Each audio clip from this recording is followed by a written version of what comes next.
ko ke hufanga mo I he talafata ko to pe fa tapoa me hen talangata ia te au fai tu mama o kai ata mo fa nga mari ko ni ke o atua mo por kalama ko ia hufanga sai ni ki he weekend ko hen foki pe mo fai ka salis vak pe foki ki a mispane vaka ke mau fa hoko te tau por kalama ko ia I he weekend pe mo fa tawang pe ku wongo le re pe ke tik mo tolu ai proclama ia ata pe mo le o klau ki mo mamata mai I hoani mo kau fata mo ma tolo tem te tau pe ko fifia ki tata lele ai fai fikau ka ma mispan ki he proclama ko ia honi malo tau mau honi pe malo mo ai nga wala ku fa hoko mai pe mihena fai fikau mo fifia ha ke pa mai family ia solo malo bito ma fai nga marie pe ko o fofita ki o to mafi do ko tamai be mo alo mo na la marie he ta wa sia ai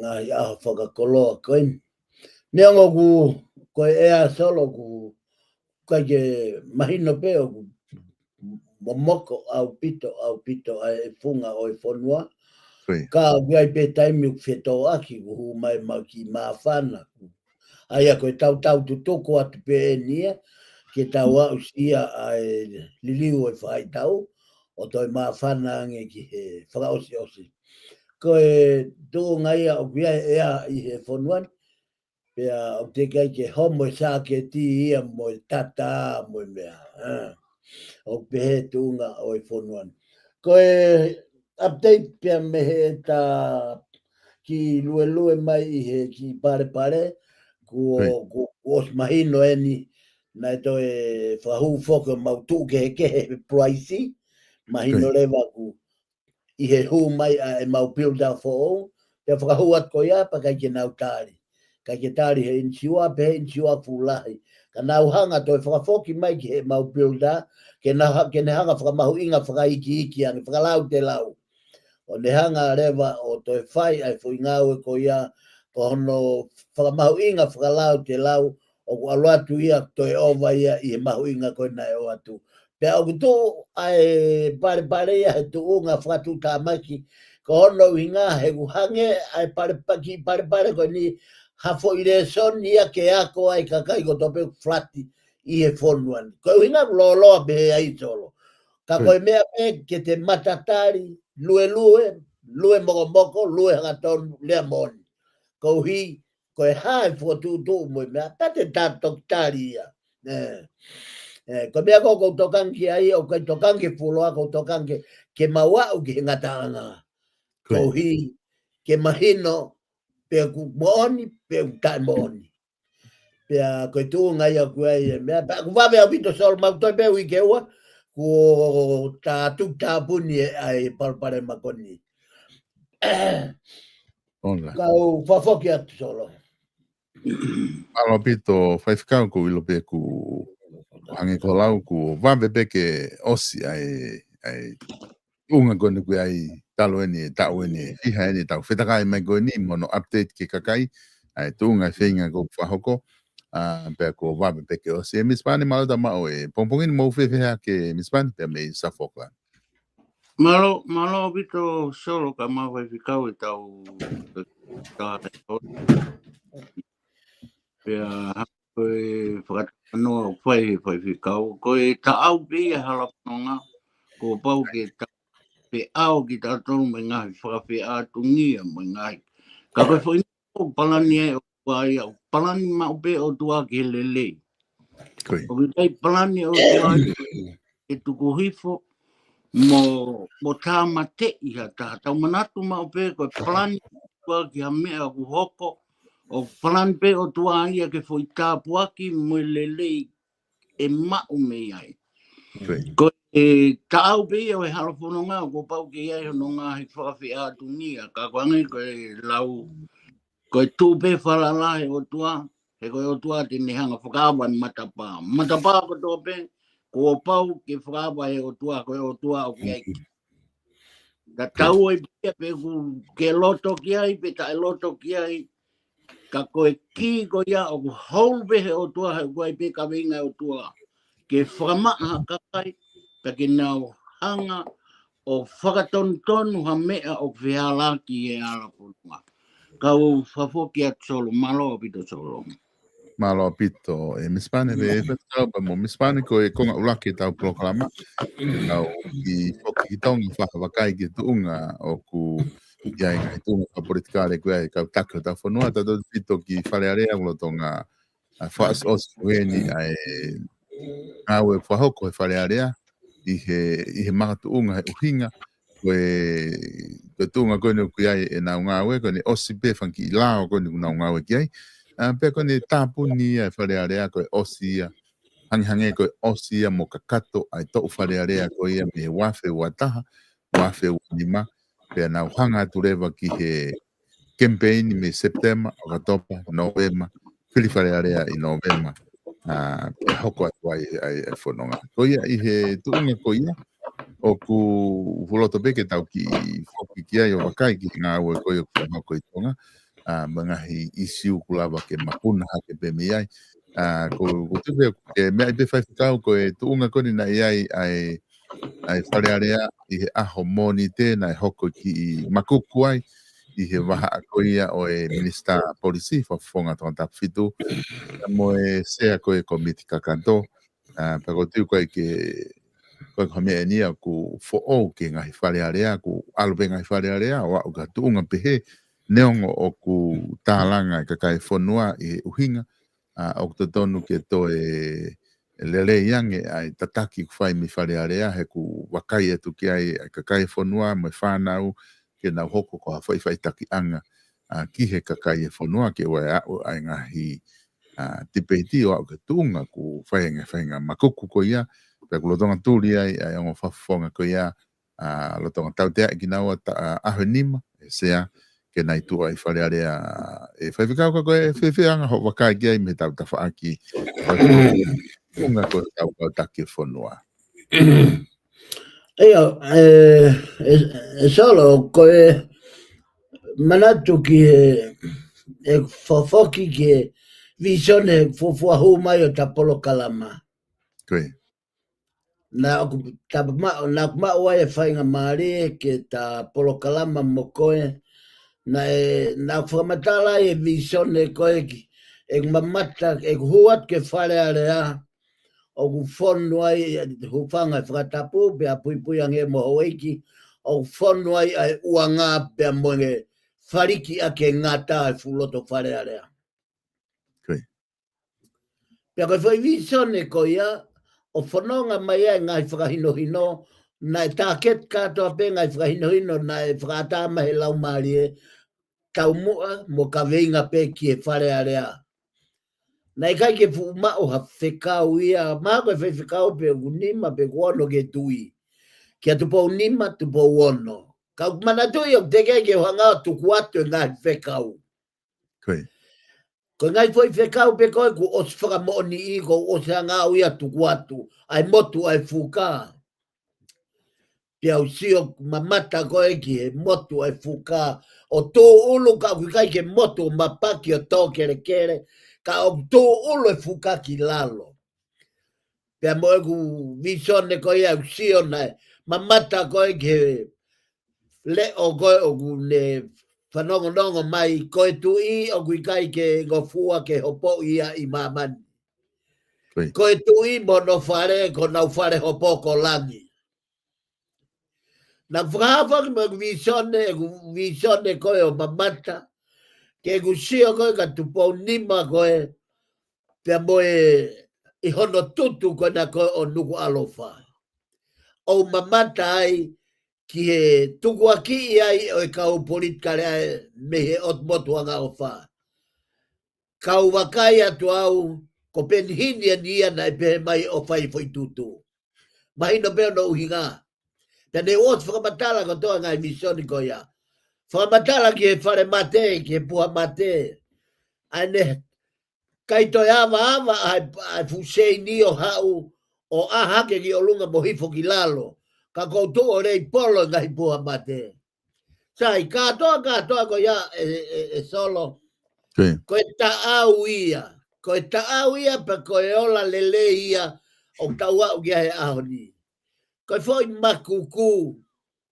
Aina na e whai mahino hino le lei au pito. Koe. Tau kawei he toko taha, tokanga te toko taha whakafofonga ki he mahu inga o e moui ai whonua mo e whakatū tāmaki a e hoko o lome kina ake whonua mo e hako o e whonua mo e tautupu. Tokanga tui ai, alua tui e whoi reini koia.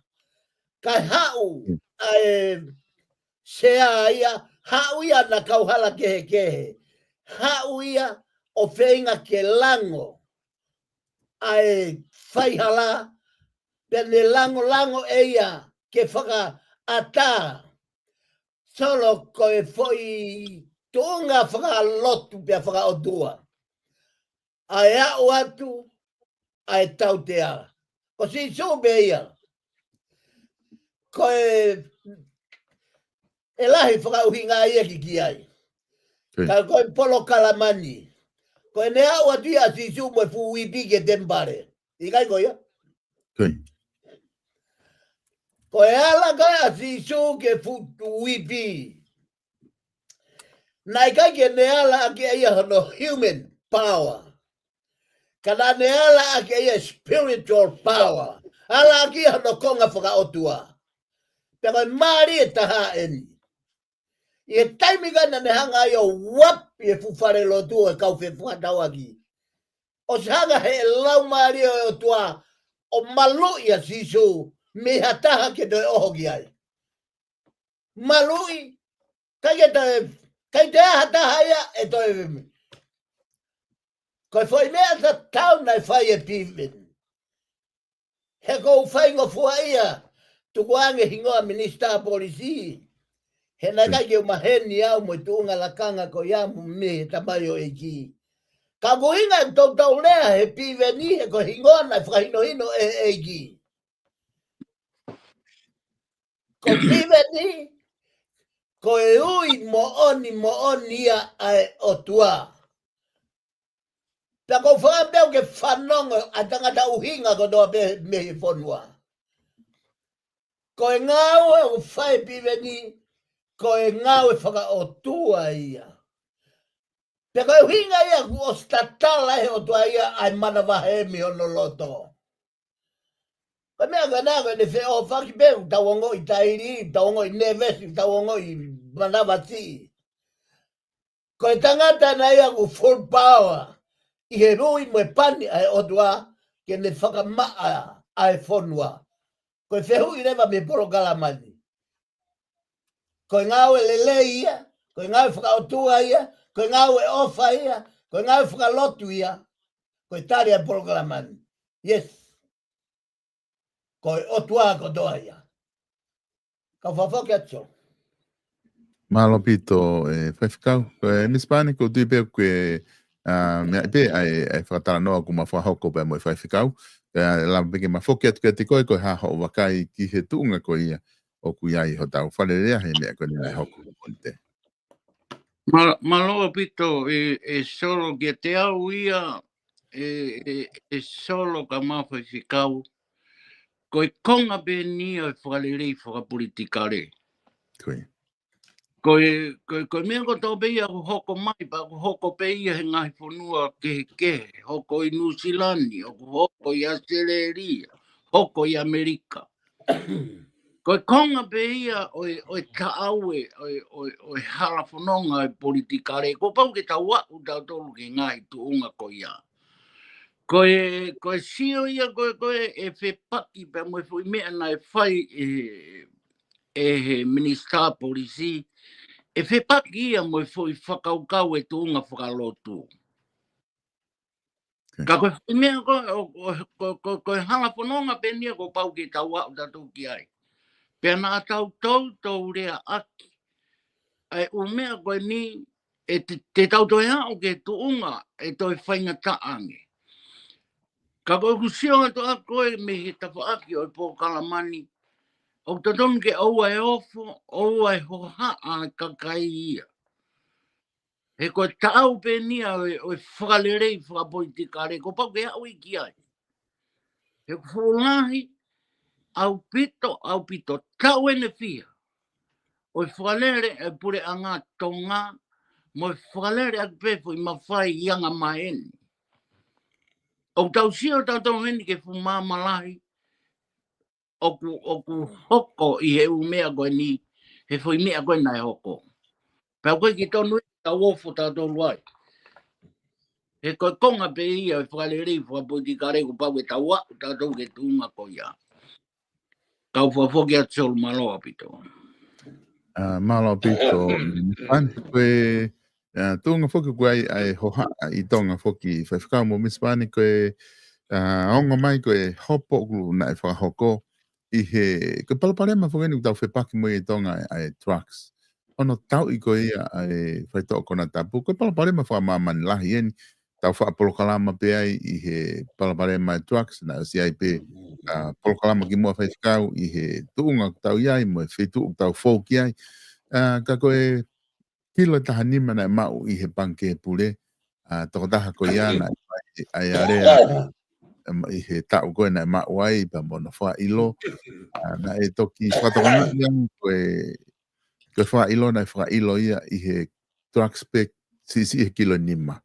Kilo wha mo poini hiva poini fitu. Ko ngahe ko ne ova ko he kilo ni ma o ku kerewa ki te lava whai ha ko pau ki alu na tolu. Koe ni iku o si tau tea na tolu I he trucks, whangi trucks o ku iki pe. Ka ku wa ui ki he trucks ko he ihe lao ko nau tau tea ko ngai popula ki he mate. Ko tau tea koe ni o e tokotaha koe ni na e tau pe taha fitu ko ki ngai popula ki he mate pe aku ne hoakere vai ai hoha I he kakai e whanua. Koe kai ke tatau ai tau tea ko whahoko he tau whamau anga ko ia I tonga. Ka koe koe makatunga tala noa ko whamau anga ka whai whuke tutu uni ia whatatau ke tikite ko o ku tā. Pea moe anga koe hono kore ko ia he ni ihu na whai whaka ilo. Moe ngolo ia ko hai mea unau whelo toi pea mo kore ki ai. Koe ongongo ko o mai me tonga. Anai makatunga eni I he whelo toi ai tala aki. Pe me loia ai toko taha koe ni wha iloa.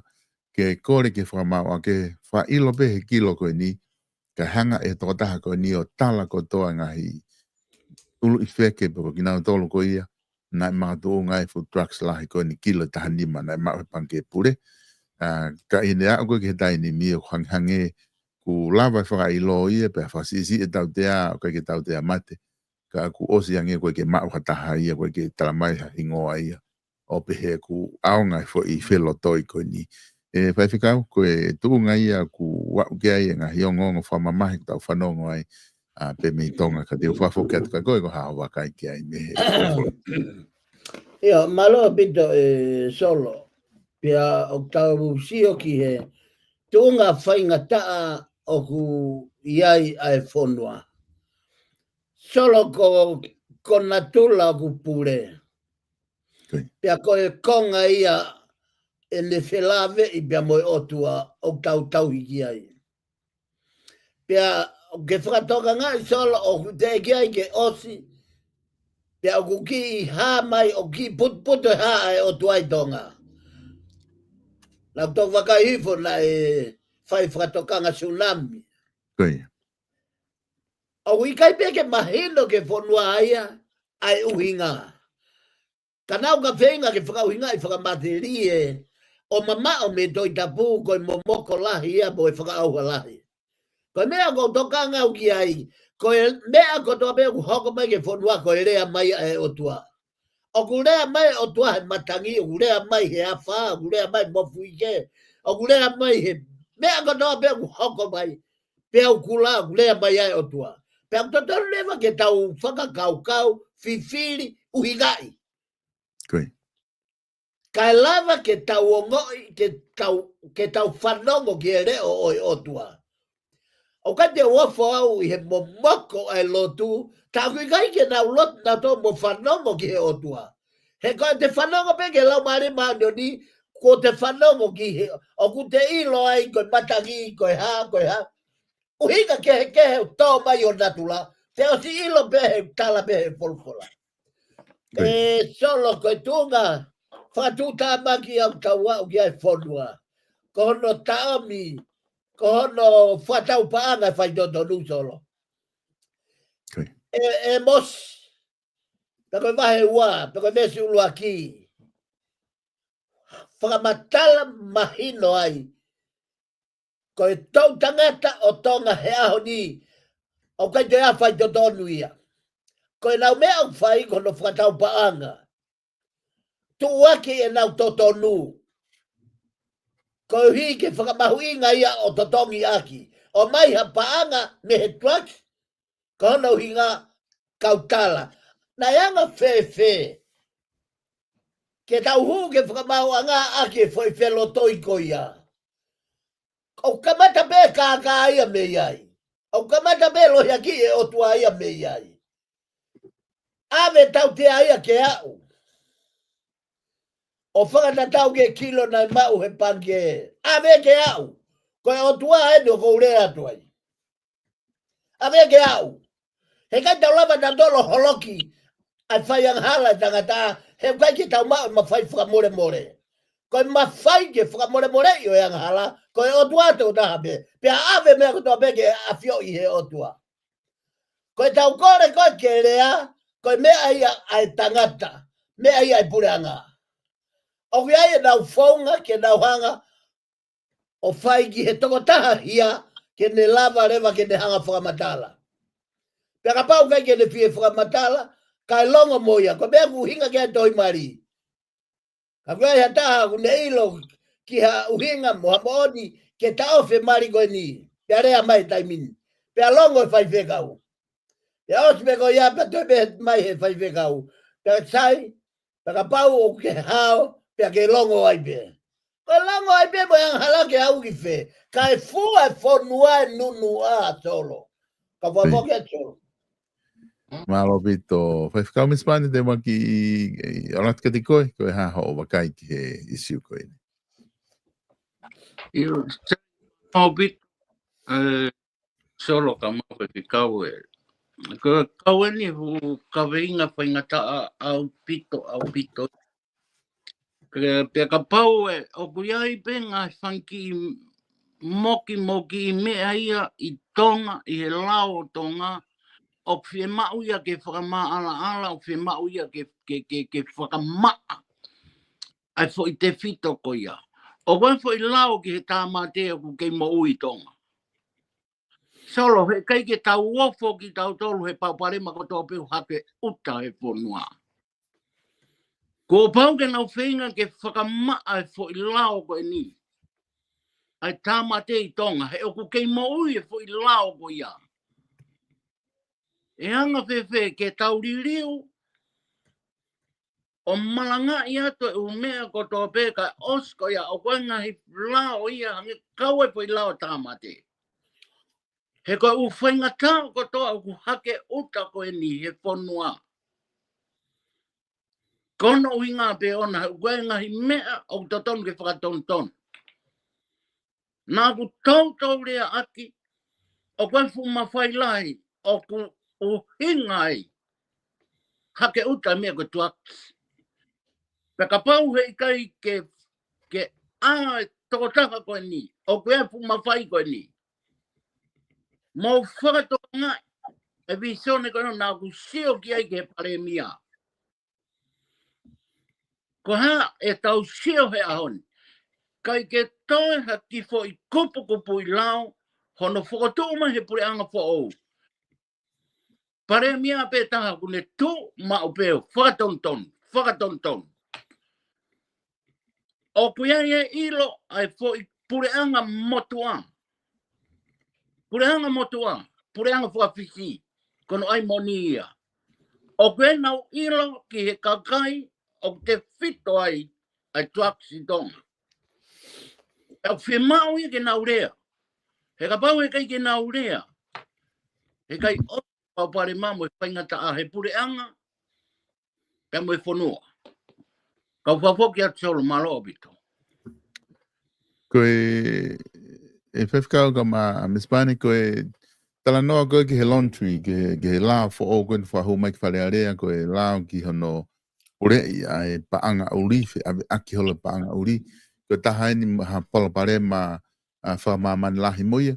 O koe ke na fuwa ma o moe drugs. He kuna me hange pe ave panga uri ia kuna osufu wa off pe na wai mo drugs ni hiko kuna fai he nga fo he ko time o kuna fai he ko fakatau e fai to kona tapu o ma wa pa anga ko ia pe ku ma ore pa anga ko ke ave le vai ki fe tu ke ma va me fo no aga fo ki fe tu ko kuna o pesi ai ko nga fe ave ki ko ia o ku pala pare ma o pito ki he fo no ki ma man la ko tu ko hinga ia ko foi lao ia na area ko fale area hoko ai pala pare ma ko nga ko no ke penga ke tata puni i tonga pe ko nga ue ko hoko pure anga ko ni tale na hu mai ko finga ke tata puni nga ia va ka wa fonua nga hime a ku ke sio hanga ko pange pure na o mai foi lao ko ni na sio ke pala pare ma tu ke lava he lao ke ni makupus ai magnitude ma logiko ia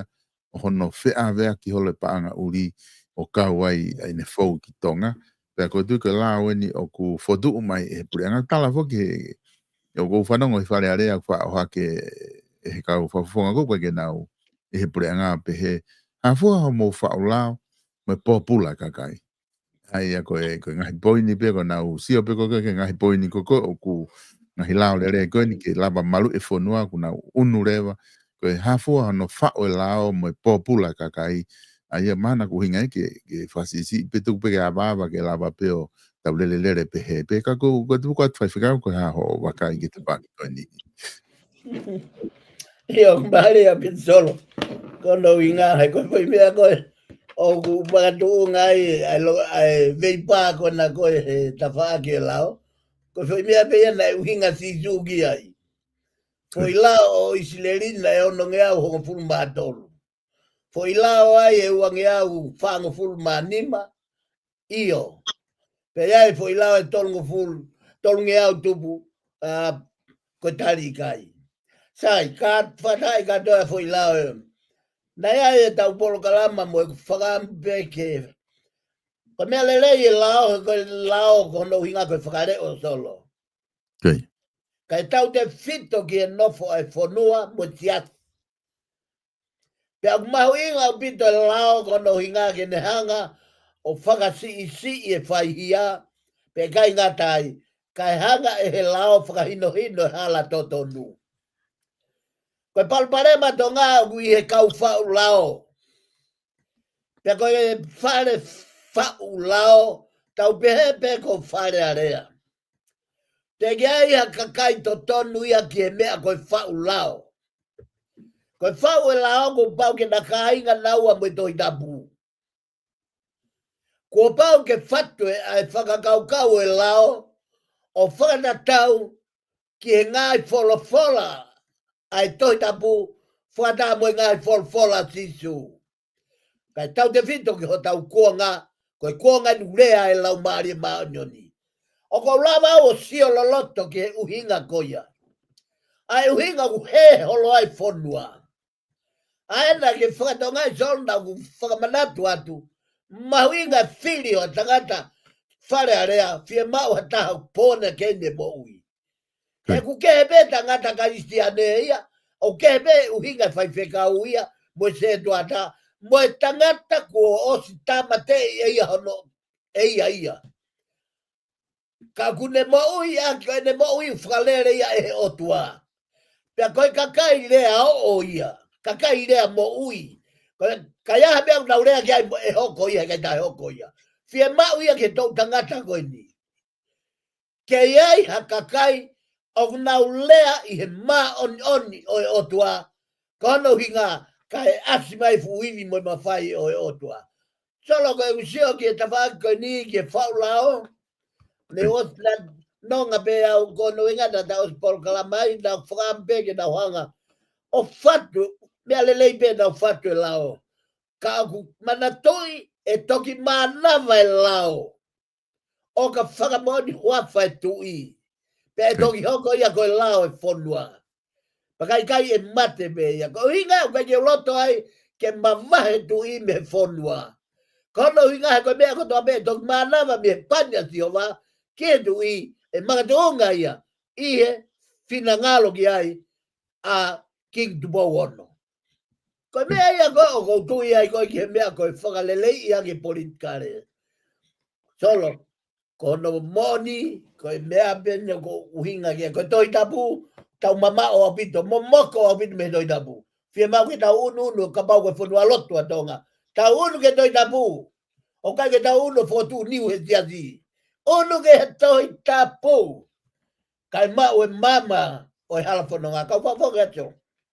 Malo pito. Fai ficau, Miss Pani? Que tu gata pang mali ka ni ka tipo. Malo, solo ka mau whai whikau, kau e nia foi lao mahuinga. Koe mea ni kau tau hinga ki ai. Koe nau ita he whao e foi lao koe ni, koe foi lao e ni ki he whakamo ui ene. O whakotūtō mo whao koe ni he pureanga koe ni. Pena uita ki nā tolu ke ta ofi ai foi lao koe o ku kaulelei ke mo ui ai tangata, kaulelei ke mo ui ai whamiri, kaulelei ke mo ui ai whanua pe mo e pureanga. Pa he kei ki tau ofo ki tau tolu e solo, he koe longa koe ni ka peke tau os. Kai oua kua wau ki he whiri e pureanga koe ni kahoko. Koe pureanga ko ai ni pe koe o ku kou kei tuipe. Koe foi pureanga whawhisi, ka pahe ke tuka tōna tūtu. E kai peke ose paupare maia. Ka nau ka toi loto hata he pureanga i he whiri koe ni hoko. He kai pe ose longa. Ka oua ko o atu haka kai fōou, ata mai fōou, whakakaukau. Ki nau tala noa i mea ko tō peke ki halelei whakaluk fua e whanua. A koe o kusio atu koe ki he fwoi lao koe ni solo kau lao ia o ku au pito peo no potu e lao ia koe. Ka lawa ke tau sio ka hala whanonga e toi me he umea koe ni o ku nau lue ai. Kau whawho ke tōru maroa pito so. Malo pito, Miss Pani. Fai ficau ko tui mahalo ko e konga wha o sieni ke konga ula ke tau proklama. E o atu e whakau kau ko ni ke tau wahi wahi ai, pia ko tui ko tōnga e taimi te tau whoki lewa ke konga hanoua. Ki he whakakau kau whoki o ku ko tau alatu puke ni fai ficau tau whanonga atu ko ni o si fualoa lele ngahi campaign ni ki Novema e kau kantite tia ni. Nau lele pena tau neongo te ke whai e le sisita o si whaha wha official holo he ngahi whetu e nau lele. Te wai ngahi kau kantite ni na lele mai unau ki hela ia ki malolo taritari ke nau toki te kamata to o ha ke whakataha mo ngahi ni koni nau o si o te ke nau lele nau campaign ni. O kai whakau kau whoku ko hake mau pepe na e o di o ku o mai mau pepe wha mo ai whafonga e kakai ko ngā ke mo ke lava whai ke nau ngā we.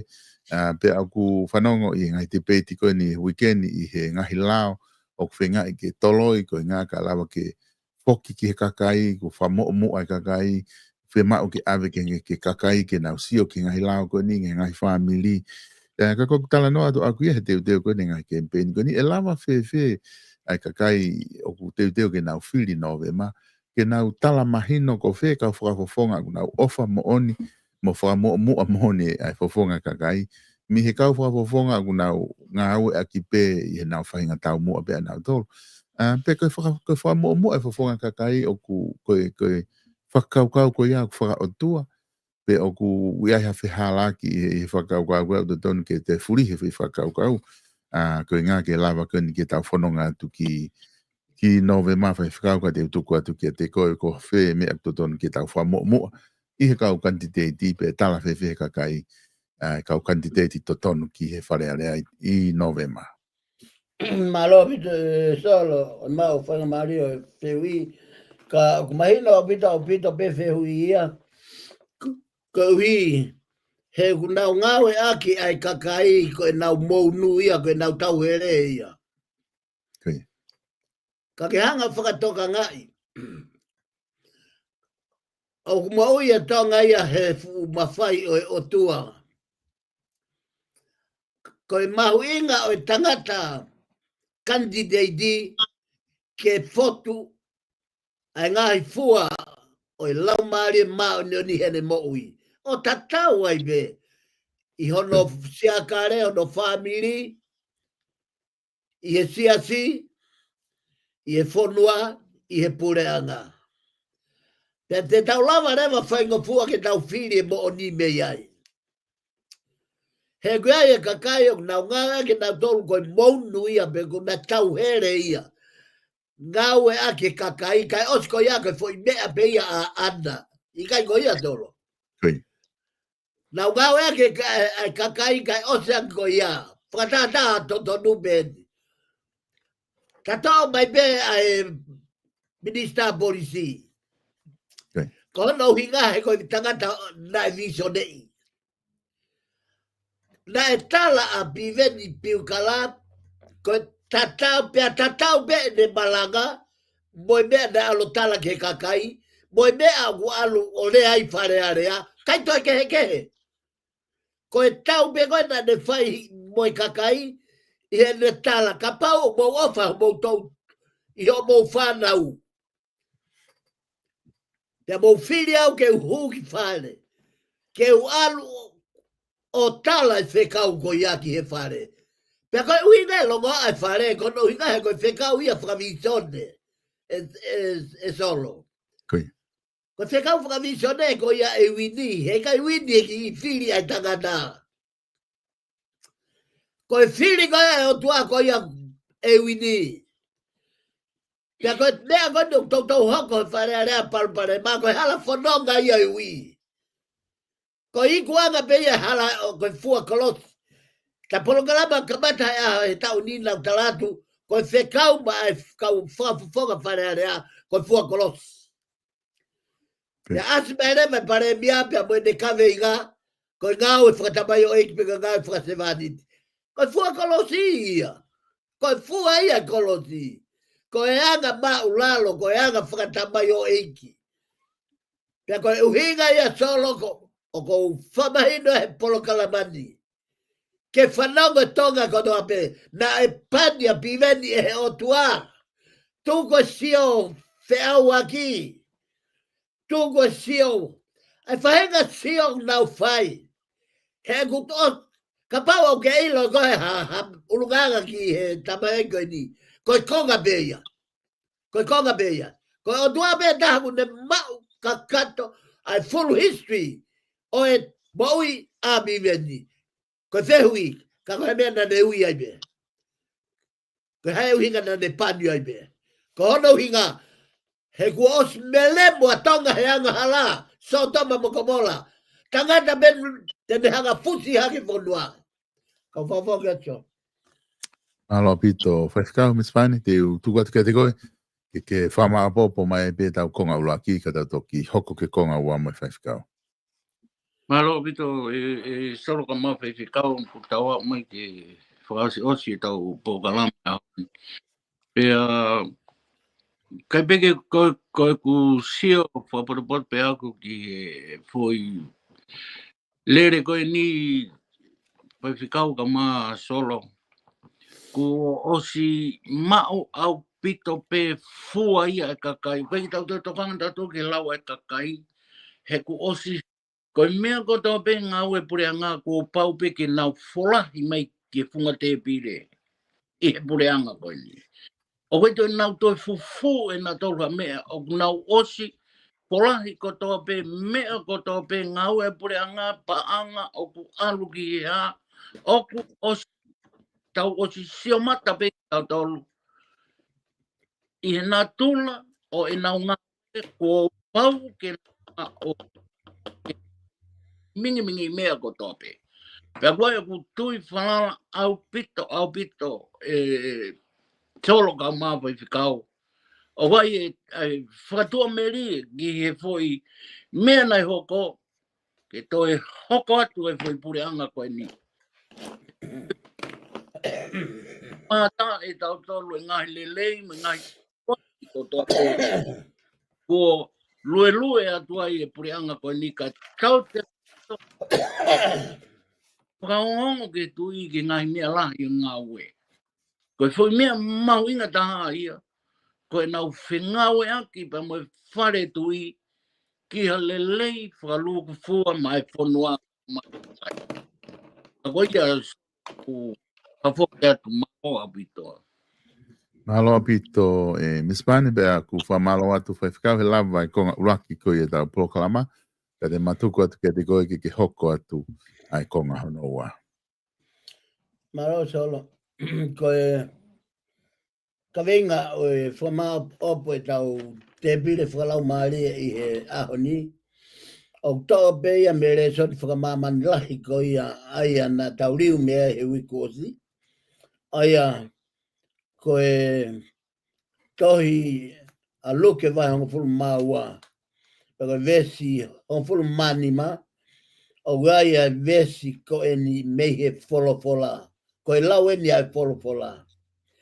Pea nerea kia te nau tolu pe he. Mou a ore ohi ki mo tolu. Te ria e ngahi manu manu. He neo ngau fulahi ai koloa a hataha. Ka oku I kai ke hoko o tau tau. Ene moui ki he ene ngā oto ota. Koe taha ene hale soni. O tau ako me iai he tau nofo he lalo laa ko e ni pe koe lalo langi. Pe koe tau nofo I mamani. He kong tau tolu, o tau nofo ki tau tolu he mamani. Ka koe uhi, o tala noa ai ves folfola koe ni, ki he anga hala whakarilifu ko ia koe manu manu. Mo mea I oku hangea tahi ai anga hala. O kia e kaiha o kia e loi, o kia e sio lalo, o kia e... Koe hafu e ngahi anga hala, whi au waki mo e hafua, vete mari mo e hafua. Katoa ngahi, anga hala koe ni. Koe ngahi whanau tamba ia, ai motua I anga hala koe ni koe manu manu. Moilo no whamoni, he nae koe ko eni ai whekau tāpuni o whekau hongo fulu. Ae nae oange, e he otuaki a Mosese I he mounga ko sainai. Na ne oange ai fo I whekau koe ni. Pea toi hau mea si sui a toi whakamanatu. Ia luke, vae ho fulu mawa, vesta tolu, ki e vesi ua taha. Koe ka venga mau inga ia e te pire whakalau maria ni ke oua te tau manu ke whare o tau kau ngā api. Mahina o pito ka tau tolu. Koe manu, koe whae ia ka hianga hala ko tope. Koe hae uhinga o tau pehe e ai. Koe kahi whae eni o hianga hala ko tope. He koe hianga hala eni na e toa e tau ulaki o ko matua. Na e toa iwi, pia mo ata maa ko hiko na manu.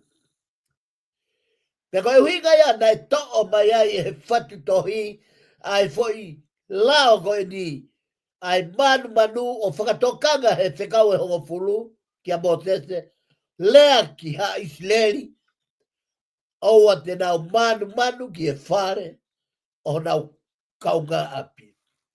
Mahina o bino he ne tuu, ai whare, koe whare koe tāna ki anga koloa, koe whare koe mau anga moui, koe whare o ku mau ai ai kakato o koloa, o kia e tamai, o kia e whae, o kia e whanau, o kia e paanga, o kia e koloa whakatonga, o ku whao katoa I he whare. Kai tala mai e whamanatu e foi whekau, oua te ke manu ki he whare o kau ngāpi. Aia koe whahinga manu whakatu tā maki. A e te manu ki he waifi o to kau ngāpi, ki he ene kaunanga, ki he ene tamai o eiki, pe ki hane sipi pe hane pulu, pe ha mea e taha o ku aho kau ngāpi. O ku tapu au pito, ke manu, ki ha whare o kau ngāpi, pe ko hane koloa o ku iai, I hono whare. Ai waifi, ai whanau, ai tamai o eki, ai kaunanga, ai pulu, ai asi, ai paanga, ai kloa whakato, tapu au pito. Ana ma sisu, na feta ulaki mo fukakai, no fukakai ne lau mano fukakai, ne nau feta omi mai ga sisu. Pea mapuna ai e tamai o eki no fai foi fehui. Toa ke feta tamai o eki ni o fai foi fehui koni ka sisu. O ne talange ke sisu. Pe koe ha, ke talange ke hono toko wa, ke na moa e ua e tofina. Talange sisu. Ko haina ne whakamawhai i au ke u whai whakamau ke moa. Te talange sisu. Pa whanga sisu o to'o mai, a kōspere si o newa e tolu me koe vesti, o pulu mafi. Nai kai ke u hau, ke whakamau a mamani, ka nā ku hau, ke mau mo uia mamani ia te au. Hanga sisu o whakamahino. Pe kai ngā tainga te whakamanatu e sisu i vesti tolu ngā fulu mawha. Koe manu, o ku mau ia e he kakai, o nau o tua ake ai koloa. Ka pati ka o tua ake paanga, koe potu koe kuiai ho paanga, koe potu ia kuiai ho loto. Ka pau ke o tua aki, koe hapea whenga mea ke o tua aki, koe wheitu ia mau ki ai ho loto. O ku mui ho loto, i he mea koe manako ki ai ho loto. Aia ka pau manako ki he whewhine, e mau pe koe he malai koe ia. Pe koe tangata e mau koe ki ai. Tala mau mue whine mui, koloa, paanga, koe wheitu koe o ku manako ataha ki o loto, koe wheitu ia mau koe ki ai. Koe maari a pita taria sisu, solo, i he whehu i e matapurin. Tā no whakatata ia te sisu rewa, hafoi tā no whakatata, pala polo. O ne talange na ia i ha matapure koloa ia. Na ne langa e no whonu e ne ngahi where oko. Pea kai ke ia ha wheitu ke whaoaki ai. Pea na whetangata ko ni o whakakaukau, ko ha mea tene whai. E talange he matapure ko ni sai. Ma mea mea te whai te toi hanga hae o whakalahi, pea ke whakawhonu, ke whonu au pito. Hae rewa, ospe ko ia pea ni hanga rewa langa toi la lahi pea ni whaoaki. Koe whakause whai tānoa, koe mahina ko no tala mai e he otua. O kui kai ke tau ho o moui ki he koloa. He iai e aho e hoko mai pure o tua ko o moui, peka e ahai rewa ho koloa. Peka uhinga ia, ospe ne langa whawaki pa ne pehe, kuo lava, kai a, inua, peke fia o neka. Na fola mai o tua, koe poni be, te to'o ho lau maria. Koe uhinga ia, o kui kai tau e koloa. O kai tau e koloa ke mo iko e ni. O kai tau e paanga ke mo iko e ni. O kai tau ke tau he tau tolo e koloa, mo e paanga, mo ngai mea whakafonua, mo ngai mea koe mea kotoa ko ia, koe mea kotoa ia o maman. Ho mai rema kohe reti. Tama e kohe reti. Ko e muna, o e mea kotoa pe. O ku i he lalo langi, pe i he lalo la ani. Sai, me he la a, ki he langi, ko i maalunga taha ia. Ngata me iai, ai ata mai o tangata, o whai me iai ki he takere o heri. Ka ko whehu i rewa, ko whea o tua. Tana mai ko he reti, ko i poto e o tua ko e o tua ia. Pa kono nofo anga ona ko i funga langi, kono nofo anga ona ia ko i funga laa. Ko i o tua to da pe nofo he funga laa, pe mo e funga langi. Toenga e poto e tangata, ko tau levolo, ko lalo laa, mo lalo langi. ko heretia. Tama e heret. E ko heret. Ko e mona o e mea ko tobe. Whakaongo sia. Kai matangi. Whalea ko kai matangi. Ko e ngau tai aunga. Ngau e mau kaimi. Pa mori lewa e tau kananga o kupehe. Whakamore ea. Ka koha ka kai. O ku ngau e ihe mau kaimi e moui. Ko heretia. Tamai e ko hereti. Ko e poto a ko hereti. He ko e alo ia te vita. Pera na e tu ia I Jerusalem. Tamai e ko hereti. Ko e muna mea ko tope I he moui. Ko e kolo aena e tala no ai a sisu. Pera mai sisu ka ke tau e kolo ake he tau moui. He ko e o tuaku ne pure I moui. Ko mamani o kune pure iri, veve mo ngau to ota o mamani. Ai fere po fafo. Mea kato ape, Maria o pito, ai whamahino e kohereti. Ko e ngatanga e poto e tangata ko lalo langi pia mo lalo la. Ko e otu ape, o kune afio to taha, I funga la mo funga langi. Ngatanga, ka kia ha poto e taha e au kiai. Talunga ba Solomone na meia o Solomone kiai. Meia o Solomone. Kana e hanga toa o whamahino. Te ke ngata behe. I he foi poto pe e wha. Uaki. He kai te utuat ke whata koe ke ilo ke waka. Halanga waka I o se niua. He kai te whata poto ko ya. Ke ilo e alunga ngata he maka. Tolu. Hei kai te whakata koe ke ilo e hala I manpuna I he ata. Wha. Oa na iai hao ilo pe wawanga ki he poto e tangata. Ki he loto e tangata. Katoa ia. Nei hanga he o tua taustu ua e Solomone. Ke oa na ne au sia e poto kotoa koe ni. O natula. Te ria na ne au sia o tatau mwe o tua. Tai.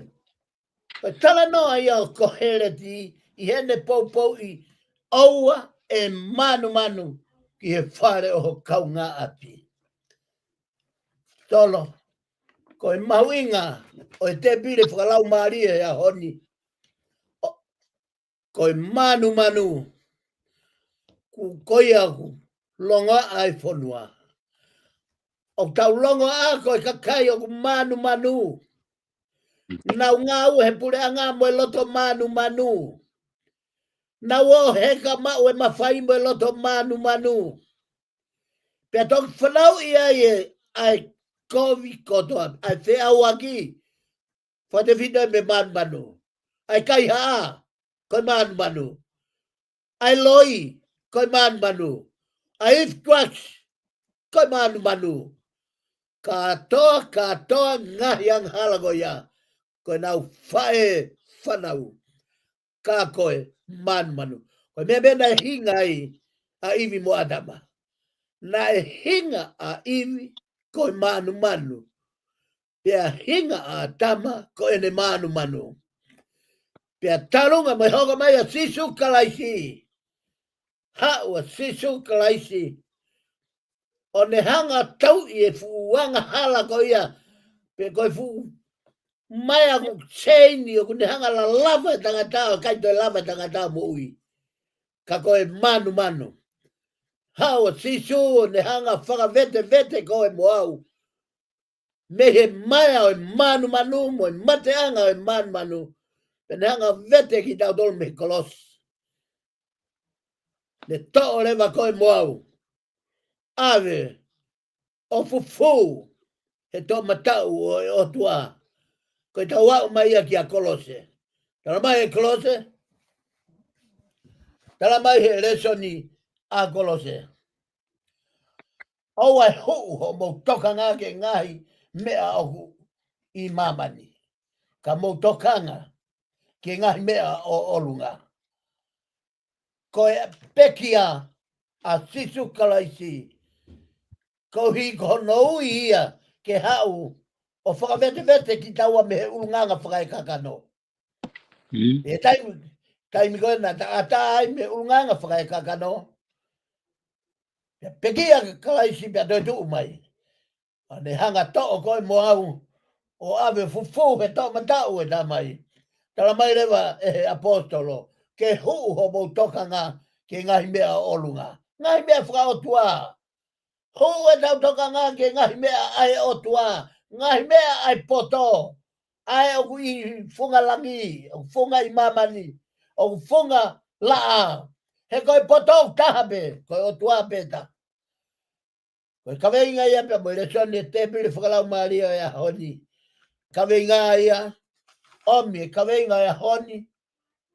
Oua, e manu ki e whare ho kau ngā api. Koe whare ho kau ngā api, koe whare ia. Ki mo lau maria ta tau. O hange pe ko ofa au kia te koe. Koe ofa mo onia he kau ngā api. O wikai au pito ke iai ha whaingata. O manu, mo havala, mo kaiha, mo whamalohi. Ke ue si ai ho kau ngā whanonga. Kau kaiste ane kai ngā tonga koto ape. Ka weinga ia te piri whakalau maari. Hanga he mahina koe ni o lulu i ki tau tolu. Ake tefto i anghala koe manu. Ke lava ke tau hoi motatala. E tau ngāwe pehe lotu mo e karistiane mo e tau hoko pe koe kau whaife kau. Ka tau kei loto manu pe. Ki mamani mohono nunu movete. Sino e mea. Ofa ke tapu e kina ki motolu e laumari ma oni. Ake e tau kaweinga e honi. Ke whamaa ki tau tolu mo tau vai anga koe manu. Ke tau hoko koe whanau oku maa he wakai mai a ho tau otua ka te tau tolu. O whātu ke motolu ko tope mo wa whea mai a te piri whakalau mareo e honi. O whake tapu ki motolu he lau mari ma oni. Aki hamo ui oku maa mo haua. Ke ua na tau au sia ha loto uri ki loto manu meheka loto kovi ma ngai mea hanga hala whakalilo e loto. Peka ingata i ka ua whaat kia te koe solo ka mai porokala maa. Whatawange ke tapo ki ne koe e lau maari maoni hoko atu e ngāu e ko ui koe ki ai. O whaatu ke kau ngā porokala maa ka mispane. O whaatu ke tonga ko toa pe tau toki hoko atu i he proklama ka hoko tua eiki o whaatu. Malo Whaiwhikau, whamalo atu mispane. I he lava le rei koe e tau proklama o e ahoni, whawhango saione. Whamalo atu kainga i he mō mui mahe proklama. Tau toki whilongo aki i he taimita tau wikau ka mō mea. Solo malo. Malo